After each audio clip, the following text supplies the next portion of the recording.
A Camping Spree with Mr. Magee by Chris Van Dusen.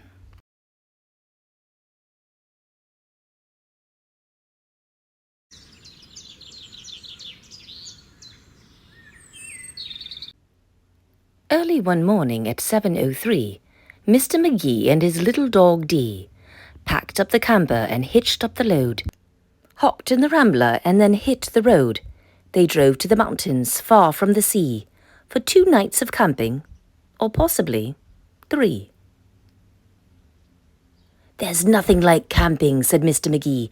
"I know you will love it. Just you wait and see. The views are fantastic. There's hardly a sound. Aside from the wildlife, there's no one around. And the air is so sweet, you'll sleep like a log," said Mr. Magee to his small, spotted dog. A few hours later, they took a sharp right and found a great spot to lay camp for the night. It was high on a hill with a beautiful view of Mount Adams, Mount Lincoln, and Jefferson too. But perhaps the most wonderful feature of all was the brook that ran over a steep waterfall. Dee gathered pine cones and branches and logs. Magee made a campfire and cooked some hot dogs, and as the sun set behind far distant knolls, they sat, roasting marshmallows, over the coals. As the embers went out, they felt tired and dozy, so they climbed in their bunk beds, all comfy and cozy. But while they were falling asleep without care, along came a stumbling, bumbling bear, a kindly old bear whose sight wasn't so clear. He couldn't see far, and he couldn't see near, but he could smell marshmallows, sticky and sweet. This smell made him hungry. He wanted a treat. He sniffed out the place where the marshmallows lay, but the car and the camper were in the bear's way. Yet that didn't stop the sneaky old snitch.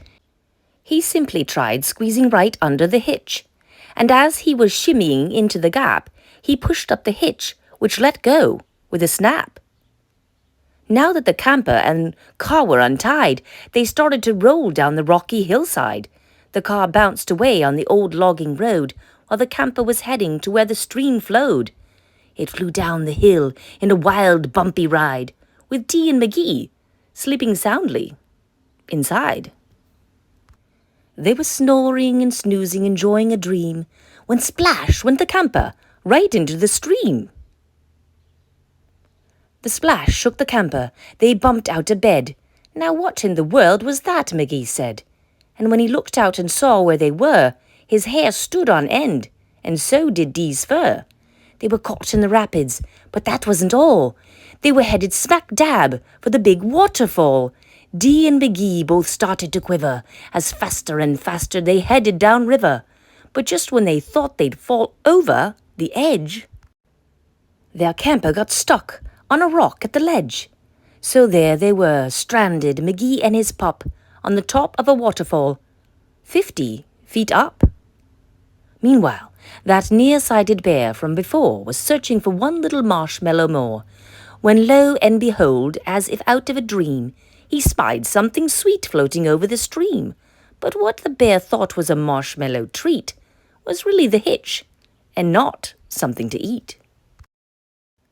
The bear was determined to capture his prize, so he jumped in the water right up to his thighs. He splashed through the stream to the edge of the fall and snatched up the trailer hitch, camper, and all. Dee felt a tug. Magee heard a knock as the bear pulled the camper right off of the rock. He dragged them both all the way back to the bank when he realized the hitch was not sweet, but quite rank. He spit out the hitch and left in dismay, while Magee and Dee's camper again rolled away. It flew down the path with a jolt and a jar, and stopped in some bushes right next to the car. Dee popped her head out. Magee looked out too. Had they really stopped rolling? Could it be true? At last things were quiet and peaceful and still. They hooked up the hitch and drove off down the hill. And on the way home, Magee said to Dee, "That trip wasn't quite like I thought it would be." So when they got home, with the sky turning red,